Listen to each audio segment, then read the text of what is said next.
2, 18 a 25, diz assim a palavra de Deus: Disse mais o Senhor Deus: Não é bom que o homem seja só. Eu lhe farei uma ajudadora que lhe seja adequada. E o Senhor Deus formou da terra todos os animais do campo e todas as aves do céu, e os trouxe ao homem, para ver como lhes chamaria.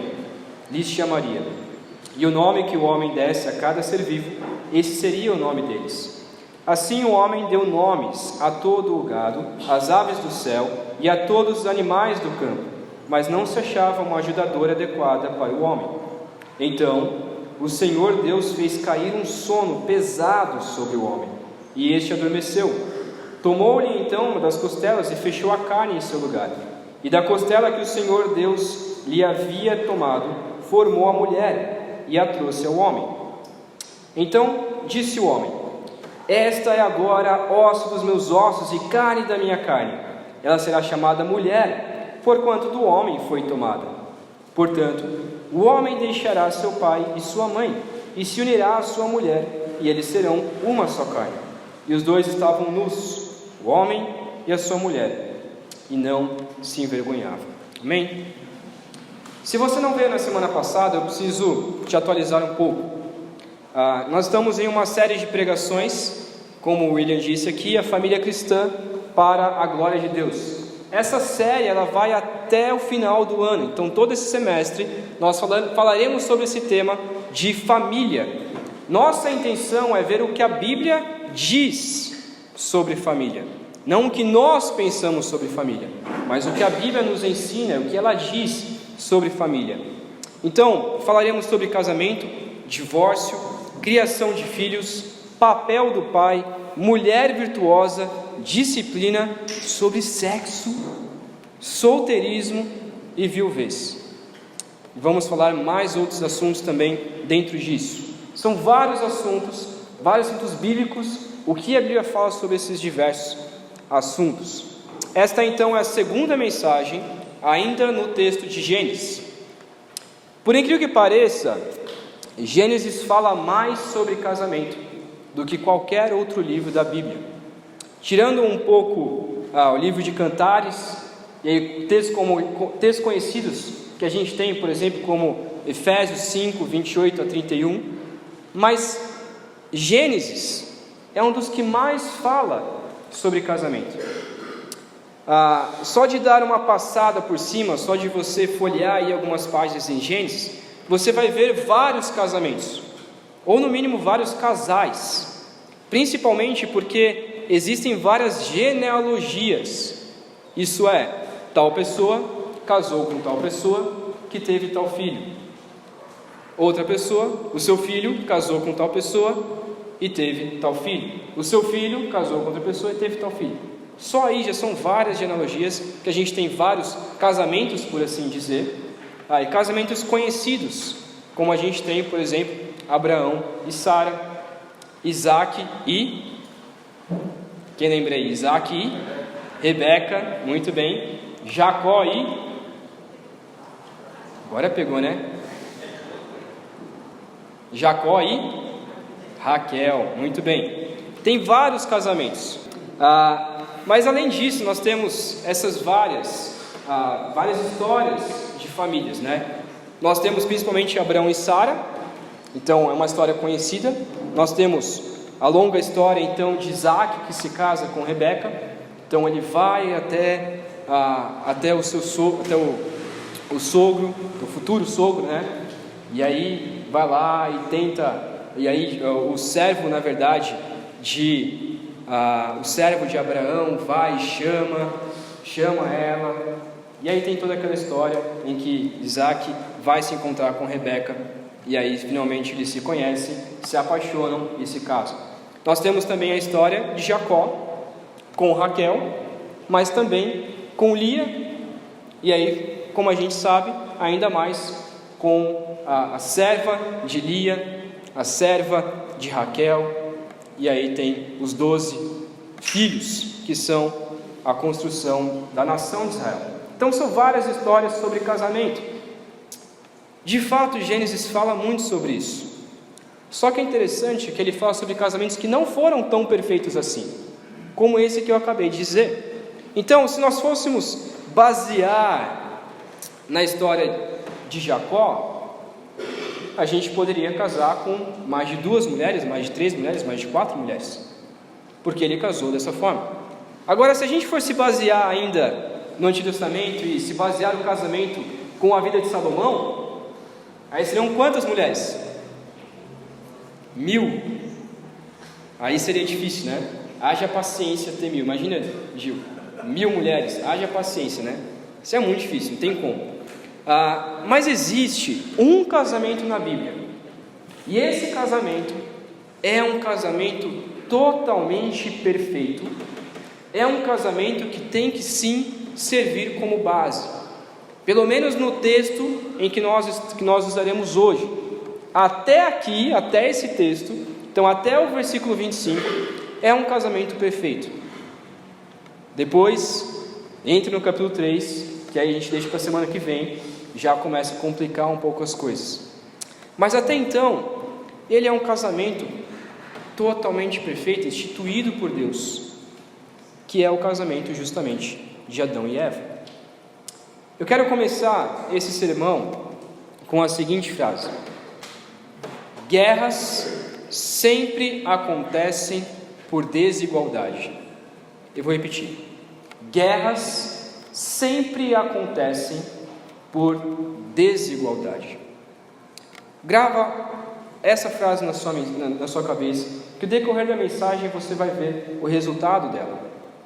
Essa é uma grande preocupação, porque as guerras, as brigas dentro do lar, os desentendimentos, sempre acontecem, ou a maioria das vezes, acontecem porque o homem acha que é superior à mulher, ou a mulher acha que é superior ao homem, ou aquele irmão acha que é superior à sua irmã, ou ao seu outro irmão, ou aquela irmã, e por assim vai.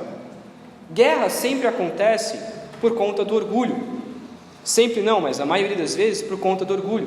Então, olha, eu sou melhor do que você, você fez isso, não deveria ter feito, eu sou melhor, você é inferior a mim. E vice-versa, a mulher também a mesma coisa. Os homens pensam que são totalmente diferentes das mulheres e superiores. Acham que elas não conseguem fazer nada sozinhas. Você não consegue fazer nada sério, você não consegue fazer nada sozinha, você precisa de mim na sua vida. Ou só eu que consigo fazer tudo nessa casa. Mas o contrário também é verdadeiro. As mulheres também pensam que os homens não conseguem fazer nada. Você é inferior a mim. Eu consigo fazer todas as coisas, mas você não. Olha, eu consigo fazer 10 coisas ao mesmo tempo, só consegue fazer uma. Olha como você é inferior a mim. Olha como você não é tão bom quanto eu. E aí começam as guerras. Pensam, talvez, se não fossem as mulheres, o que seriam dos homens? São frases que a gente escuta por aí.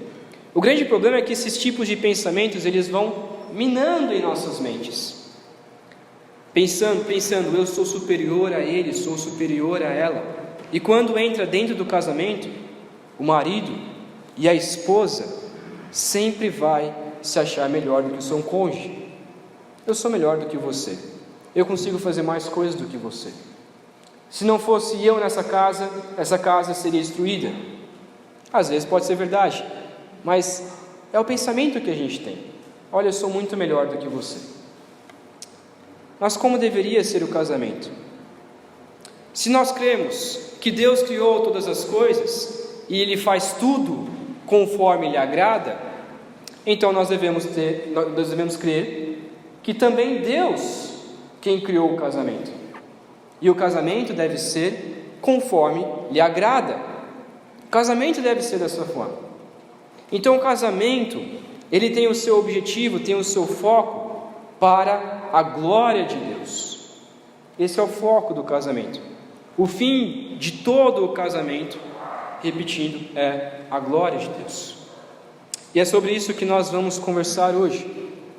Como então Deus criou o casamento e como Ele queria que fosse o casamento, como Ele quer que seja o casamento, como Ele quer que seja o seu casamento. Nós vamos então nos basear em 4 pontos Então terá 4 pontos na nossa mensagem de hoje. Primeiro, a situação. Segundo, a criação. Terceiro, contemplação. E quarto, perfeição. Ok? Vamos ver então, primeiro ponto, a situação. O que estava acontecendo ali. Antes da gente entrar na situação atual de Gênesis 18, a gente precisa lembrar um pouco antes do que estava acontecendo antes. Se você só virar a página aí, você vai encontrar Gênesis 1. É o relato de Moisés, escrevendo aqui Moisés, narrando os 7 primeiros dias da criação.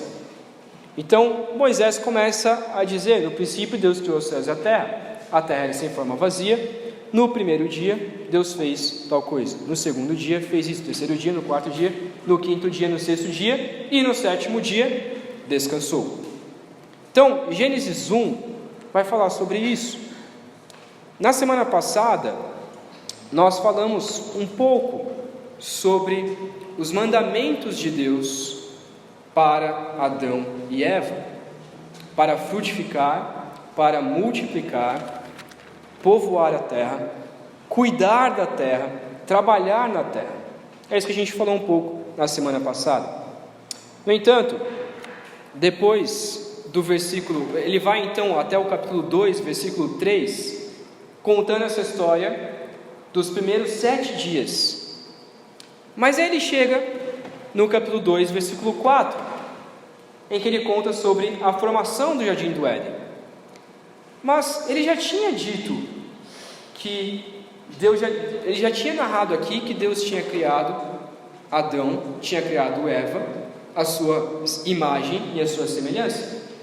Mas agora o narrador, o Moisés aqui, ele parece que para por um instante e volta um pouco. Então ele conta: olha, isso aconteceu nos 7 primeiros dias. Mas ele para e diz: deixa eu voltar no 6º dia.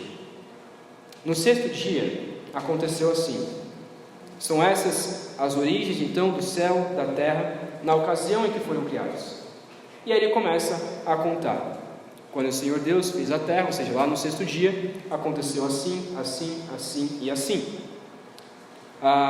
Só que no entanto, ele vai, então, finalmente aqui na verdade no 6º dia, ele diz lá no versículo 7, a gente pode ler o versículo 7, então, 2, versículo 7, diz assim: e o Senhor Deus formou o homem do pó da terra e soprou-lhe nas narinas o fôlego da vida, e o homem tornou-se alma vivente.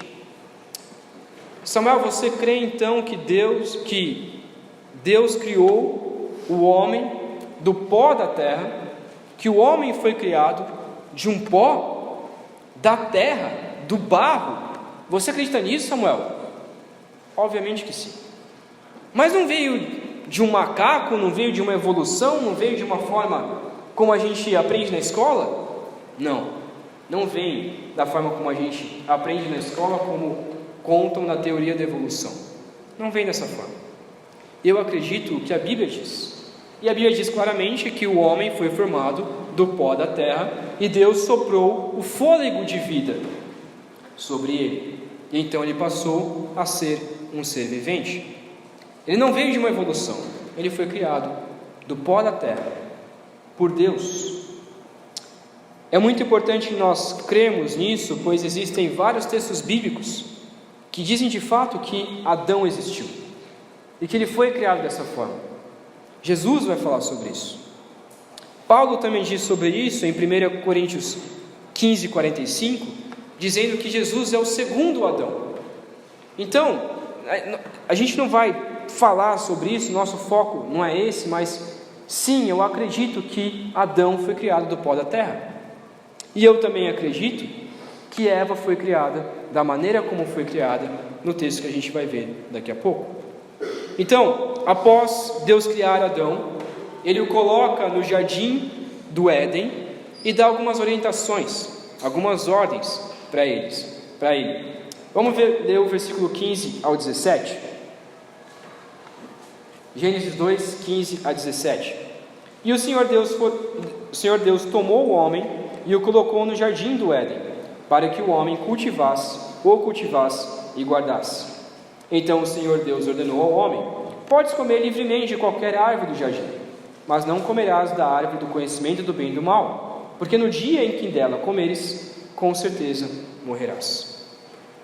O interessante aqui então é que Deus coloca ele no jardim, diz então: olha, você vai cuidar de todo esse jardim, mas existe uma ordem específica.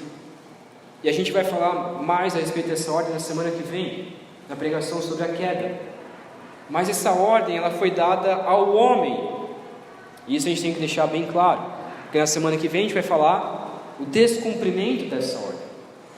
Qual que foi essa ordem? Olha, você pode comer de qualquer árvore, mas existe uma árvore, conhecida como a árvore do conhecimento do bem e do mal. Dela você não comerá. E acaba a situação aqui. Se você comer, com certeza você vai morrer. E pronto. Mas aí vem o versículo 18, que é então o versículo da nossa pregação. Vamos ler, versículo 18. Disse mais o Senhor Deus: não é bom que o homem esteja só. Eu lhe farei uma ajudadora que lhe seja adequada. Disse o Senhor Deus.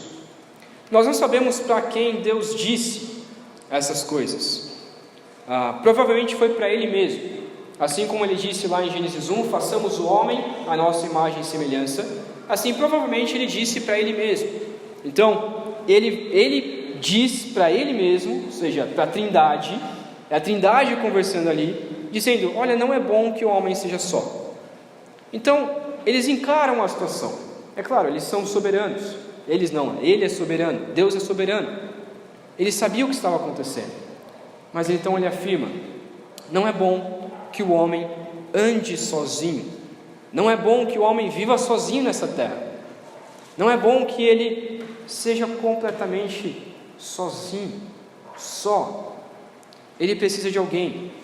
Ele precisa de uma pessoa para acompanhá-lo. E eu lhe farei uma ajudadora. Então, Deus relata essa situação complicada no sexto dia. O homem está sozinho, não tem ninguém junto com ele.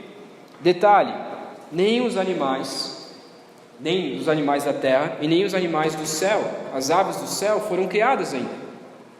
Então o homem chega numa situação em que ele está completamente sozinho. Tinha os vegetais, tinha toda a criação ali, toda a plantação ali na frente dele, tinha os animais do mar, mas até então não tinha os animais da terra e não tinha os animais do céu, até então. Então de fato o homem estava completamente sozinho. Mas criar apenas animais ainda não faria o homem completo. Criar os animais ainda não faria ele viver de uma forma não sozinha, em comunidade. Ele precisava de mais alguém como ele. Então Deus afirma: farei alguém que o ajude, mas não que o ajude, a palavra auxilia aqui, seja sempre uma auxiliadora, mas também que o complete. Ajudadora no hebraico significa alguém que está ali ao lado para auxiliá-lo, para ajudá-lo, para fazer parte da mesma missão, para dizer: olha, eu estou junto com você. Qual que era a missão do homem no jardim do Éden? Qual que era? Cultivar, trabalhar, cultivando e cuidando de todos os animais. E a mulher deveria estar ao lado dele, dizendo: olha, eu vou cultivar, eu vou trabalhar junto com você, eu vou ajudar você em todas as coisas. Mas além disso, iria completar Adão. Então fica claro que o homem não é completo sozinho. Você não é completo sozinho. Você não consegue viver sem ninguém ao seu lado. Você precisa viver com uma outra pessoa. No plano perfeito de Deus, eu creio que essa pessoa, você, seria completo quando tivesse uma esposa e viveriam então eternamente, ou quando você tivesse um marido e viveriam eternamente. Mas, por conta do pecado, por conta das consequências do pecado, muitos de nós vivemos solteiros, viúvos e divorciados, vivendo a sua vida sozinhos. Mas a Bíblia diz, mas não é bom que o homem seja sozinho. Como pode então haver solteiros, haver viúvos e divorciados? Então os divorciados, eles têm que casar novamente, porque eles não podem viver sozinhos. É para isso que serve a comunidade. É para isso que serve a igreja. A igreja serve por causa de uma situação em auxiliar, em dizer, olha, nós estamos juntos. A igreja então seria esse complemento para que uma pessoa não viva sozinha no mundo, por aí no mundo. Mas sobre isso a gente vai falar mais para frente, sobre solteirismo e viuvez. Então você deixa suas perguntas lá para essa pregação. Mas eu creio que no plano perfeito de Deus, onde não existiria morte, nesse plano perfeito, para você ser completo, para que um homem seja completo, ele deveria então se casar. Para mim, eu particularmente, que eu acredito que fui chamado para casar, eu preciso de uma pessoa ao meu lado para me auxiliar. E eu creio que eu só sou completo se essa pessoa estiver ao meu lado. O plano de Deus então para Adão era formar alguém que seja como ele, que auxilie na sua tarefa de cuidar da terra. No entanto, surge uma nova situação. E essa nova situação é no versículo 19, eu quero ler esse texto com vocês de novo. E o Senhor Deus formou da terra todos os animais do campo, todas as aves do céu, e os trouxe ao homem para ver como lhe chamaria. E o nome que o homem desse a cada ser vivo, esse seria o nome deles. O Senhor então formou da terra todos os animais e trouxe ao homem. Deus então cria essa situação.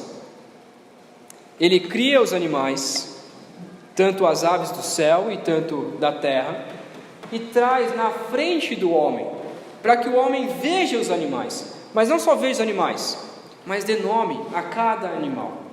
E cada nome que ele daria àquele animal, assim seria o seu nome. A gente não tem relato nenhum sobre isso, mas eu creio que provavelmente, ok?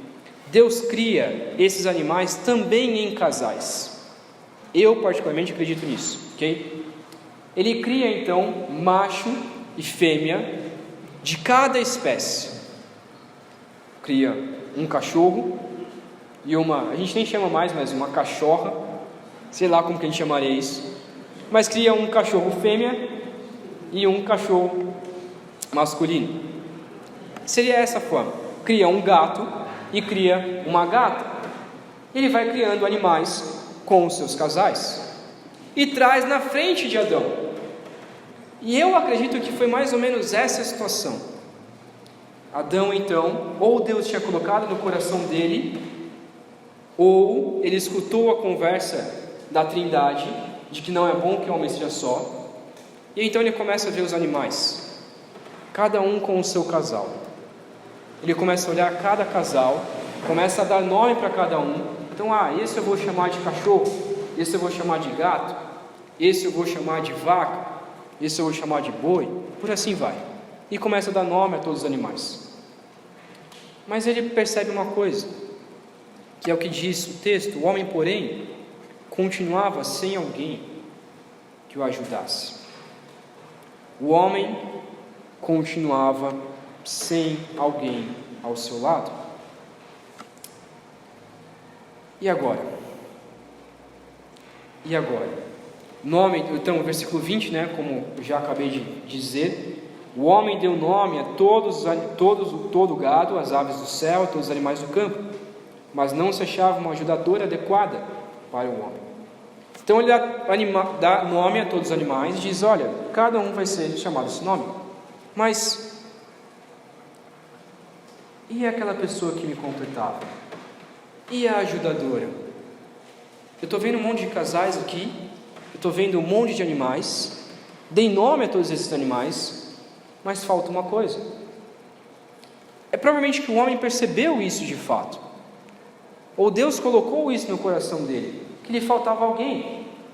Cadê aquela pessoa que, se o homem escutou o que Deus falou, cadê aquela pessoa que Deus disse que seria a minha ajudadora? Onde está ela? Os animais têm cada um seu casal, mas o homem, por que o homem não tem? Deus então permite que o homem descubra por si mesmo que, por mais que ele tivesse autoridade sobre toda a terra, e ele tinha autoridade sobre toda a terra, por mais que ele pudesse cuidar de todo o jardim e viver em perfeita comunhão com Deus, ainda lhe faltava uma coisa: uma comunhão de uma pessoa como ele. Por mais que ele fosse imagem e semelhança de Deus, ainda faltava uma comunhão. Para que essa comunhão fosse perfeita, alguém como Adão, alguém como o homem, porque esse é o ideal para a humanidade. O mais importante do que a autoridade é ter uma comunhão, e é isso que lhe faltava para Adão. Por isso que nós vamos para o nosso segundo ponto, sobre a criação, versículo 21 e versículo 22. Vamos ler já, versículo 21 e 22, diz assim: Então o Senhor Deus fez cair um sono pesado sobre o homem, e este adormeceu. Tomou-lhe então uma das costelas e fechou a carne em seu lugar. E da costela que o Senhor Deus lhe havia tomado, formou a mulher e a trouxe ao homem. Então, a próxima situação é que Deus cria a mulher. É a criação da mulher. Lembra como que a gente tinha visto no versículo 7, como que Deus tinha formado o homem do pó da terra e sopra o fôlego de vida sobre o homem? Agora, ele cria a mulher de uma forma totalmente diferente. Não mais do pó da terra. A criação da mulher não foi igual à criação do homem. Foi uma criação totalmente diferente. Ele cria a mulher então para demonstrar: olha, eu sou um Deus criativo, e vocês de fato são diferentes. No entanto, vocês são iguais. Ele poderia ter criado a mulher do pó da terra e pronto. Mas ele quer mostrar para o homem, quer ensinar algo ao homem, criando a mulher da sua costela. Então ele faz o homem cair num sono profundo. Essa talvez seja a primeira anestesia geral da história da humanidade. Então dá ali um sono profundo, ao ponto dele não sentir nada, ao ponto dele nem perceber que Deus arrancou a costela dele. E particularmente eu creio que foi uma cirurgia mesmo. Eu creio que Deus veio até o homem, abriu o lado dele, tirou a costela e fechou com carne. O engraçado é que você nunca vai ver no livro infantil Adão e Eva e Adão com uma cicatriz no lado. Deveria demonstrar isso, né? Porque talvez de fato tenha ficado. Talvez foi a primeira cirurgia que aconteceu ali. Ele tirou então uma das suas costelas e fecha com carne. Talvez para demonstrar para o homem: olha, ela foi tirada de você e agora olha para essa cicatriz. Olha o que eu fiz. Então, tirou dele uma das suas costelas. Então, eu falei que tinha a primeira anestesia geral, agora tem a primeira cirurgia. E ela foi feita por Deus. Ele abre então esse buraco no lado de Adão, a gente não sabe qual lado que é. Alguns dizem que é o esquerdo, porque fica mais perto do coração. Então a mulher, ela veio do coração do homem e tudo mais, mas a gente não sabe. A gente não sabe se é isso, se foi do direito, se foi do esquerdo. A gente simplesmente diz que foi tirado de uma das suas costelas. Eu creio então que Adão, ele ficou, como eu disse, com essa cicatriz, para lembrar do que tinha acontecido naquele momento. E então o texto continua dizendo que da costela o Senhor Deus fez uma mulher. E Essa parte é bem interessante. E a trouxe ao homem. Eu fico imaginando essa cena.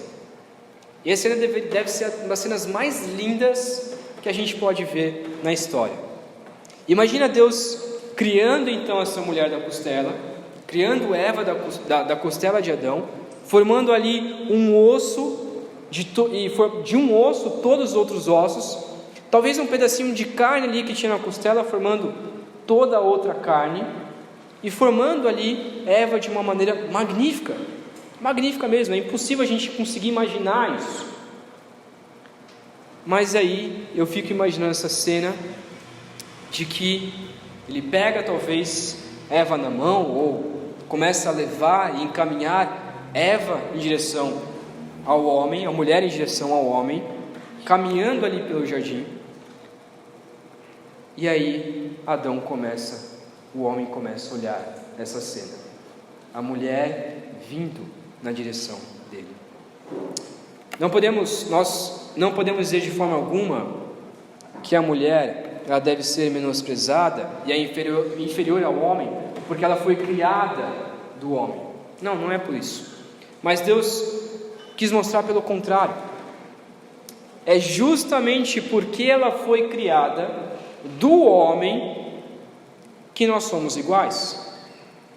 E nós hoje vamos falar sobre isso daqui a pouco. Foi assim que Deus quis. Nós não vemos nenhum detalhe desses na criação da terra ou dos animais. Nós não vemos Deus criando o macho do pó da terra, então um cachorro ou um gato do pó da terra, e aí Deus vai lá e tira uma costela do gato e cria a gata. A gente não vê isso, mas a gente vê essa singularidade, essa criação magnífica, apenas com o homem e apenas com a mulher. Mas na humanidade, então, ele cria dois gêneros diferentes, macho e fêmea, mas de uma forma totalmente magnífica. Mas a grande questão, e já indo para o terceiro ponto, como eu disse, imagina Adão vendo essa cena, a mulher caminhando em sua direção, e ele lá, talvez acordando ainda do seu sono profundo, e vê essa cena. Qual foi a reação de Adão? O que aconteceu com ele? Por isso nós vamos para o terceiro ponto, que é a contemplação. Contemplação. Vamos ver o versículo 23. Diz assim: Então disse o homem: Esta é agora osso dos meus ossos e carne da minha carne. Ela será chamada mulher, porquanto do homem foi tomada. Alguns homens, erradamente, usam esse texto para dizer que as mulheres são inferiores, dizendo: olha, o homem ele foi criado primeiro, então Deus ele ama mais os homens do que as mulheres. Olha, você só foi criada para me completar, então você é um ser inferior a mim, você não é como eu fui criado por Deus, você foi criado através de mim, então você é inferior a mim. No entanto, quando você começa a ler a Bíblia, você vê que é totalmente contrário disso. Não vou dar todas as respostas hoje, porque a gente vai ver textos que falam sobre isso mais para frente, mas você vê que, sim, eles são diferentes no papel. Cada papel é diferente, mas homem e a mulher são iguais. Então, algumas versões elas trazem uma forma nesse texto aqui que é bem interessante. O versículo 23 começa dizendo: Então disse o homem. Então Adão ele olha para Eva e diz uma coisa. Em uma versão que geralmente eu não gosto de usar, mas para esse texto foi muito útil, que é a NVT, ela traduz de uma forma muito interessante. Quem tem a NVT aí? Versículo 23. Quem tem? Eu sei que o Ariel tem, o Ariel não, o Nael tem. Alguém tem mais? Versão NVT? Você tem aí, Gidão? Está aí? Como que está o versículo 23?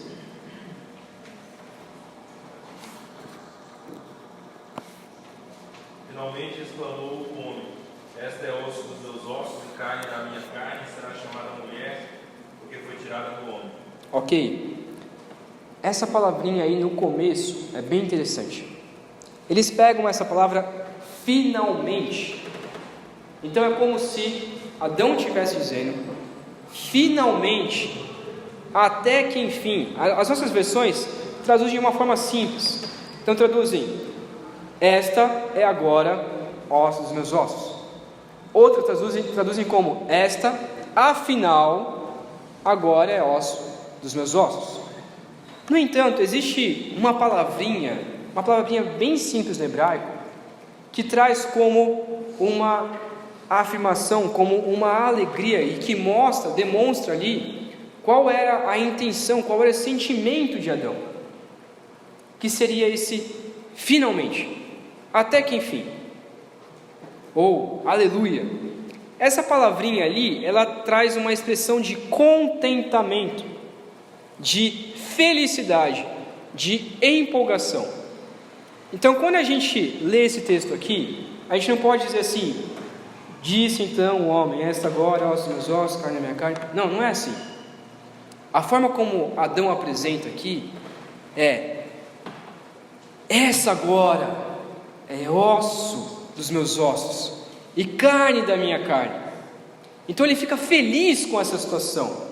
Ele fica empolgado, ele olha Eva vindo em direção a ele, ele diz: uau, que incrível, essa é osso dos meus ossos. O pastor Davi Murk, em uma pregação, ele diz que essa palavrinha no original, ela literalmente significa assim. Olha, nem conseguia assobiar. Quem consegue assobiar? É literalmente isso. É como se Adão tivesse olhado para Eva e feito esse assobio, não de forma pejorativa, ok? Como a gente vê por aí na rua, mas de uma forma boa, dizendo: uau, essa é osso dos meus ossos, é carne da minha carne. Ela é, literalmente o que ele está dizendo, ela é igual a mim. Eu imagino que, eu vou fazer a minha esposa passar vergonha agora, mas eu imagino que é esse mesmo sentimento quando eu vi a Priscila pela primeira vez. Eu sempre gosto de contar essa história. Mas foi lá na igreja de Botucatu, e ela estava com uma blusa marrom, lembro até hoje, com esse cabelo curtinho, como ela está agora, não com isso na cabeça, mas estava com o cabelo curtinho. Isso não, é que eu esqueci o nome, como que é o nome disso? Turbante, não com um turbante na cabeça, mas estava ali com o cabelinho solto, com uma blusa marrom e tocando o teclado lá na frente, ensaiando. E aí, quando eu entrei na igreja pela primeira vez, eu era seminarista da igreja, eu entrei na igreja e eu vi ela. E aí é como se tivesse uma placa de LED em cima, assim, com uma seta apontada para baixo, dizendo: essa é a mulher da sua vida. Né? Deve ser isso. Eu imagino que foi exatamente isso que aconteceu com Adão. Essa é a mulher da minha vida vindo em direção a mim. Uau! Só que é claro que depois, né, a gente, homem, é meio bobo, e aí a gente não deixa tão na cara assim. Aí ela veio conversar comigo: oi, tudo bem? Então você é o seminarista? Sou. Sou. Então você vai trabalhar aqui com a gente e tal? Vou. Mas no coração eu estava: nossa, ela veio falar comigo, que legal. Mas a gente não transparece isso tanto, né? Ela achou até que eu era muito chato, falou: aquele seminarista é chato e tudo mais, mas acabou dando certo, acabou que deu certo. Mas eu não deixei isso na clara. Eu não cheguei na igreja e disse: essa é a minha mulher, ela é osso dos meus ossos e carne da minha carne. Eu não fiz isso, claro que eu não ia fazer. Só que Adão fez, e deu certo com Adão. Então, talvez seja uma dica aí para você. Deu certo com Adão. Adão olhou para Eva e disse: essa é osso dos meus ossos, é carne da minha carne. Foi o primeiro chaveco, por assim dizer, da face da terra. Por que um chaveco? Porque literalmente o que ele está dizendo é que ela é igual a ele. A gente vai ver isso daqui a pouco, mas Adão poderia citar agora Provérbios 18, 22, em que diz: aquele que encontra uma esposa acha o bem e alcança a benevolência do Senhor. Ele poderia citar essa frase, esse versículo, porque foi justamente o que passou no sentimento dele. Olha, eu encontrei a mulher da minha vida. Mas não tinha mais nenhuma outra ali do lado, mas era a mulher da sua vida. Era ela. Por quê? Porque ele diz exatamente essas duas frases. O que Adão literalmente quis dizer com ossos dos meus ossos e carne da minha carne? Literalmente ele quis dizer: você é igual a mim. Você tem os mesmos ossos do que eu. Você foi criada através de mim, né? Por mim, não por mim porque foi por Deus, mas da minha costela você foi criada. Mas você é osso dos meus ossos. Você é carne da minha carne. Nenhum outro animal é osso dos meus ossos. Nenhum animal, na verdade, não outro animal, nenhum animal é osso dos meus ossos ou carne da minha carne. Mas você é igual a mim. Você e eu somos iguais, somos parecidos. Você tem os mesmos ossos do que eu tenho, a mesma carne do que eu tenho. Você não é como os animais. Então lembra, Deus tinha trazido todos os animais na frente de Adão. E ele não diz: olha, aquele animal é osso dos meus ossos e carne da minha carne. Não. Mas quando Deus traz Eva, Deus não precisou dizer para Adão: olha, essa é a mulher, eu lhe apresento essa mulher. Não, ele simplesmente mostrou, simplesmente trouxe na frente dele. E quando Adão viu, ele percebeu: você é igual a mim. Adão deixa isso bem claro, essa semelhança, essa igualdade, ao dar o nome para a mulher. Ele ficou responsável de dar nome a todos os animais, e então ele também se sente responsável: eu também vou dar nome à minha esposa, também vou dar nome a essa mulher. Adão, esse nome aí, no hebraico, ele literalmente que é Adam, ele literalmente significa pó ou vermelho. Por que esse nome? Porque ele foi criado do pó da terra. Então, esse era o nome dele. Ele tinha o nome de vermelho ou pó da terra. Mas ele tinha um outro nome. E esse outro nome significava que é Ish. Literalmente significa o que nós chamamos hoje de homem. Então esse é o nome de Adão aqui em Gênesis 2. Ish. Só que quando Adão dá o nome à sua mulher, aqui no capítulo 2, ainda não é o nome de Eva. Ele só vai dar o nome de Eva mais para frente, no capítulo 3. Ainda não é o nome, esse nome, que significa vida, mas ele dá um outro nome. E esse nome lembra, o nome aqui do homem é Ish. Adivinha qual que é o nome da mulher? Ishá. Ishá. Simplesmente isso. O nome do homem é Ish. E quando ele coloca o nome da mulher, ele traz como Ishá. Só coloca um A na frente. Por quê? Porque literalmente ele estava dizendo: olha, você é igual a mim. Eu e você somos iguais. Mas tem algumas coisas diferentes que eu não preciso entrar em detalhe, porque a gente sabe muito bem. Eu sou macho, eu tenho o meu gênero, mas você é fêmea, você tem o gênero feminino. Então nós somos de fato diferentes. E o que Adão fez foi simplesmente colocar esses dois nomes, o nome dele e o nome dela, iguais, mas com uma diferença, agora no feminino. O interessante é então que como a gente chama no inglês, né? No português não faz sentido nenhum, né? Homem e mulher. Não tem uma construção igual. Mas no inglês, eles conseguem continuar com essa ideia. Como que é em inglês? Homem. Man. Como que é mulher no inglês? Woman. Que é só um acréscimo ali. Mas a ideia é dizer: vocês são iguais, vocês são o mesmo ser, vocês são o mesmo ser humano, mas tem uma coisa diferente. Um é de um gênero, o outro é de outro gênero. Tem papéis diferentes, e esses papéis nós vamos ver mais para frente. O papel do homem é um, o papel da mulher é outro. Mas vocês são iguais no seu ser, e como disse o Davi Merck, iguais no seu ser, mas diferentes no fazer. Mas vocês são iguais. E o que Adão está dizendo é: você é igual a mim, nós somos iguais. Nós somos iguais no nosso ser, mas nós temos coisas diferentes. Então eu sou homem, você é mulher, mas somos seres humanos, criados à imagem e semelhança de Deus, e pronto, acabou. Então só o homem é a mulher, só o homem é a imagem e semelhança de Deus? Não. A mulher também é a imagem e semelhança de Deus.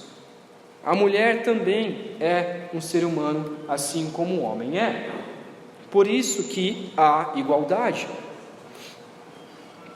Lembra, então, que nós falamos que o homem, mesmo com autoridade sobre a terra, ainda lhe faltava a comunhão? Pois bem, agora Deus oferece essa comunhão ao homem, ao formar uma pessoa da sua própria substância humana, uma companheira que o homem reconhece como perfeitamente adequada para partilhar a sua vida e o seu serviço. Agora o homem está completo. Agora o homem pode fazer o seu trabalho de uma forma excelente, de uma forma perfeita. Agora o homem consegue cuidar da terra de uma forma excelente. Por quê? Porque ele tem alguém ao seu lado para lhe ajudar e para lhe completar. Esse é o foco de Gênesis 2. Mostrar que o homem não conseguiria fazer essas coisas sozinho. Ele precisava de alguém para completar ele. Ele precisava de uma pessoa ao seu lado.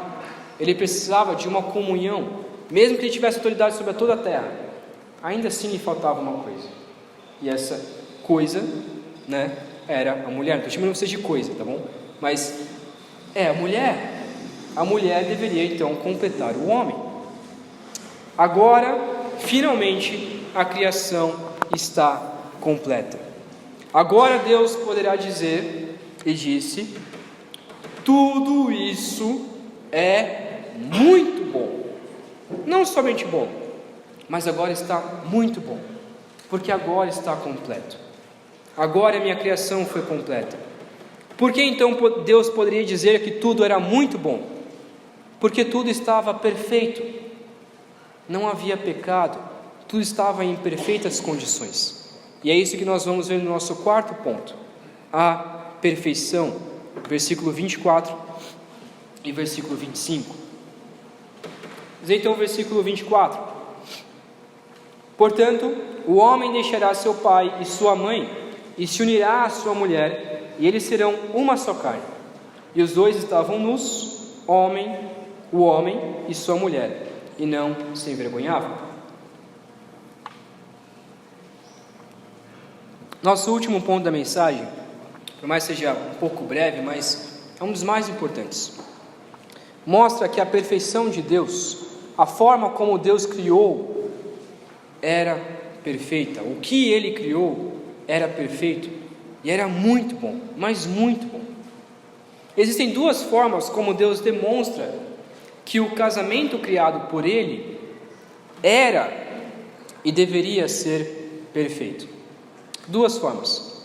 A primeira é o papel dos pais, o ensinamento dos pais e a obediência dos filhos.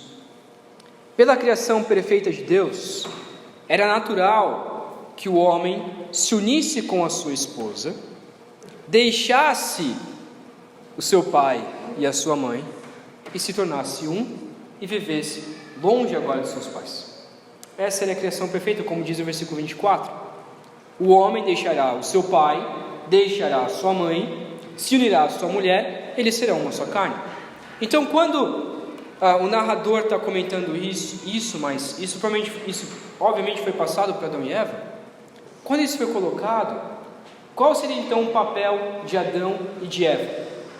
Olha, agora, quando vocês tiverem filhos, vocês vão ensinar algo aos seus filhos. Filhos, quando você tiver a sua mulher, você vai se unir à sua mulher, você vai deixar o papai, você vai deixar a mamãe, vai se tornar uma só carne e tchau. Agora você formou uma nova família. Isso deveria ser natural. Isso deveria ser algo comum. Isso é algo perfeito. É claro que Adão e Eva não tiveram pais, né? Então essa ordem, Adão e Eva, não faz muito sentido, mas é o que eles deveriam ensinar aos seus filhos. Então Adão deveria sentar com Caim e Abel e depois com Sete e dizer: olha, quando você se unir à sua mulher, você tchau, vai embora. Agora você vai se unir a ela, vocês vão se tornar uma só carne, assim como eu sou uma só carne com Eva, e agora você forma a sua família. Isso seria a criação perfeita. Quando vocês se unirem, ao vocês se casarem, vocês devem deixar o seu pai e a sua mãe. O grande problema é que a gente esquece um pouco desse mandamento e dessa responsabilidade. E esquece que essa responsabilidade é que os pais devem ensinar aos seus filhos. O que, espero que isso não aconteça na sua família, mas o que algumas vezes acontece é: o filho casa e vai morar onde? No quartinho do lado ou na edícula de trás do pai e da mãe. Qual é o grande problema disso? O grande problema é que sempre a mãe e sempre o pai vai meter o dedo em alguma coisa ali. Ah, filho, eu escutei você brigando com a sua esposa ontem. Tá tudo bem? Você não precisa de alguma coisa? É normal da mãe e do pai fazer isso. Mas o grande problema é que o mandamento de Deus é dizer: vocês devem se separar. Agora é uma nova família. A partir do momento que você constitui a sua família, você não está mais na aba do seu pai e da sua mãe. Agora você é uma nova família. Você se uniu à sua mulher, agora é por conta própria. Isso é o que deveria ser perfeito. E assim como Adão e Eva deveriam ensinar os seus filhos a passar esses mandamentos. Mandamento bíblico, e é um mandamento bíblico, que os pais ensinam os seus filhos a se virarem depois de um tempo. Olha, agora que você tem a sua esposa, agora é por conta própria. Mamãe e papai já não vão mais dar ordem. Agora você quem vai cuidar da sua esposa. Agora, esposa, você quem vai se submeter ao seu marido. Não é, em Efésios 5, não está escrito: esposas, submetam-se ao seu marido e ao pai do seu marido, ou ao seu pai. Não está escrito isso. Está escrito: submetam ao seu marido. Maridos, amem as suas esposas e entreguem a sua vida por ela, assim como Cristo se entregou pela igreja, mas também entreguem a sua vida à sogra, ou à sua mãe. Não está escrito isso. É a sua esposa. Agora vocês são um. Agora vocês vivam em unidade. Era perfeito. Se o casal se unisse de fato e vivessem sozinhos, ou unidos, melhor dizendo, sem a dependência dos seus pais, isso era a perfeição. Por isso que nós insistimos tanto: pais, ensinem isso aos seus filhos. Nós falaremos mais sobre isso daqui a um tempo na pregação de Deuteronômio 6. Como que os pais devem ensinar os seus filhos a se submeter à palavra de Deus e amar a Deus acima de todas as coisas. Mas a segunda forma, e essa eu quero destacar mais, como Deus demonstra que o casamento e a sua criação era perfeita, era que existia uma total pureza no relacionamento. Existia uma total pureza no relacionamento. E isso é algo incrível. E como eu queria que Adão e Eva não pecassem, para que a gente tivesse pureza perfeita no casamento. Versículo 25 diz, os dois estavam nus, homem e sua mulher, e não se envergonhavam. Se você sempre leu esse texto pulando, quero que você preste bem atenção nisso. O homem e a mulher estavam nus, totalmente pelados, não sentiam vergonha. Isso não significa que eles não sentiam atração um pelo outro. É claro que sentiam. Afinal, a gente acabou de ver como que foi a expressão aqui de Adão. Ossos dos ossos, carne da minha carne. É claro que sentiam atração um pelo outro. Mas a relação deles era tão natural como deve ser em um casamento. Sem vergonha. Então, é natural que um homem e uma mulher casados fiquem nus na frente um do outro. Isso é natural. Sem vergonha alguma, mas com pureza. Com total pureza. Isso demonstra o quanto a criação de Deus é perfeita. Pensa comigo, Ele criou o mundo de uma forma e que nem mesmo a nudez, que para a gente é algo tão trágico, nem mesmo a nudez era pecado, ou nem seduzia para o pecado. Se a natureza continuasse dessa forma, é natural que a gente vivesse nus. Isso era algo natural, porque a gente não sentiria vergonha um do outro. O ponto culminante da criação, então, é essa união íntima do homem e da mulher. Isso é a parte melhor de todo o texto.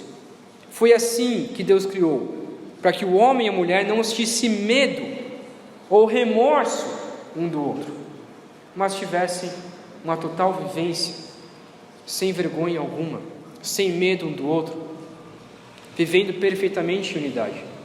Deus coloca então o homem no jardim, cria uma situação para ele perceber a necessidade de que precisava de alguém, cria a mulher igual ao homem, traz essa mulher ao homem para que o complete, e é de uma forma tão incrível, mas tão incrível, que nem a nudez era um problema. Essa é a perfeição da criação. E Deus criou o relacionamento para ser perfeito. Esse deve ser o nosso foco no casamento.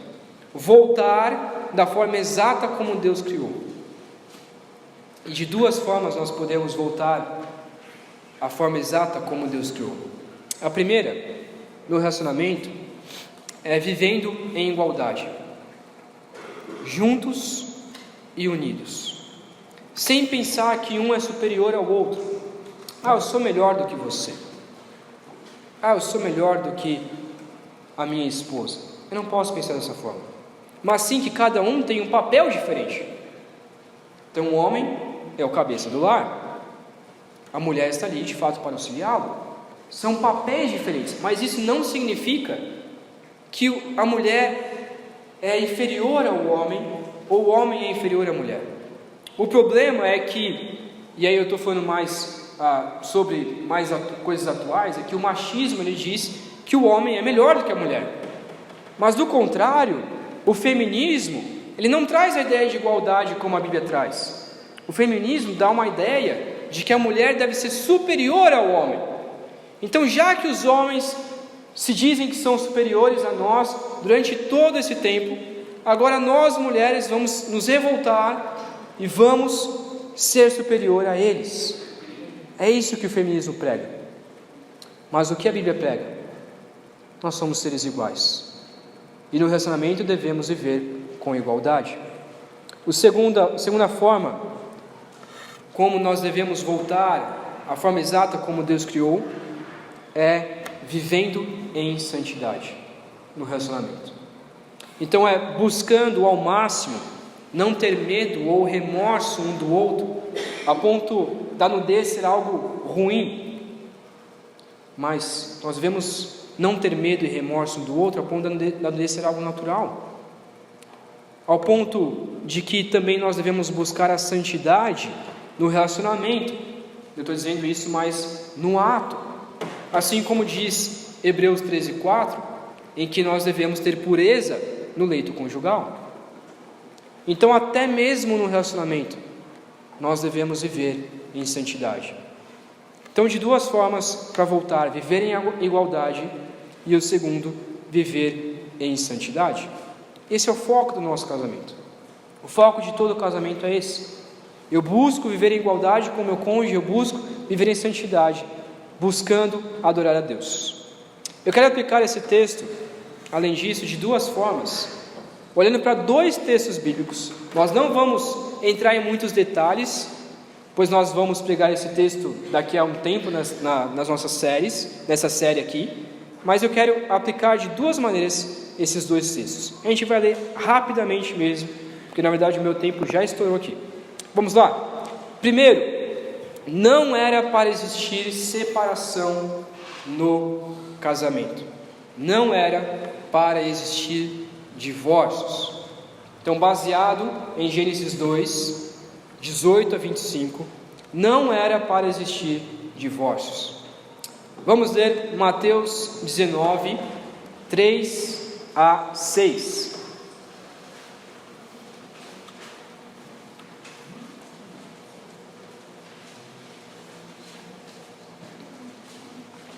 Mateus 19,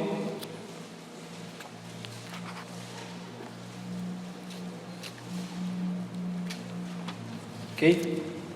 3 a 6, vou ler aqui. Diz assim: aproximaram-se dele, de Jesus, alguns fariseus que o colocaram à prova, perguntando: é permitido ao homem divorciar-se de sua mulher por qualquer motivo? Jesus respondeu: não lestes que desde o princípio o Criador os fez homem e mulher? E ordenou: por isso o homem deixará pai e mãe e se unirá à sua mulher, e serão os dois uma só carne. Assim, não são mais dois, mas uma só carne. Portanto, o que Deus uniu, o homem não separe. Não era para existir no casamento perfeito de Deus, no casamento que foi instituído por Deus, não era para existir separação, não era para existir divórcio. Divórcio, de fato, é uma corrupção do casamento. Porque o que o texto diz é que assim como foi feito no princípio, o que Deus uniu, que o homem não separe. Isso era para ser algo natural. O segundo ponto é que nós devemos buscar a pureza e a perfeição no casamento. Vamos ler Efésios 5, 22 a 31.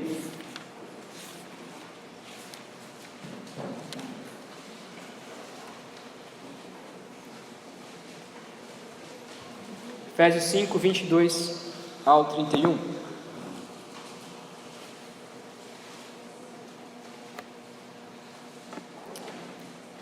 Devemos buscar a pureza e a perfeição no casamento. Diz assim, texto grande, mas vamos ler aqui.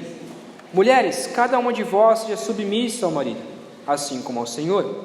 Pois o marido é o cabeça da mulher, assim como Cristo é o cabeça da igreja, sendo ele mesmo o salvador do corpo.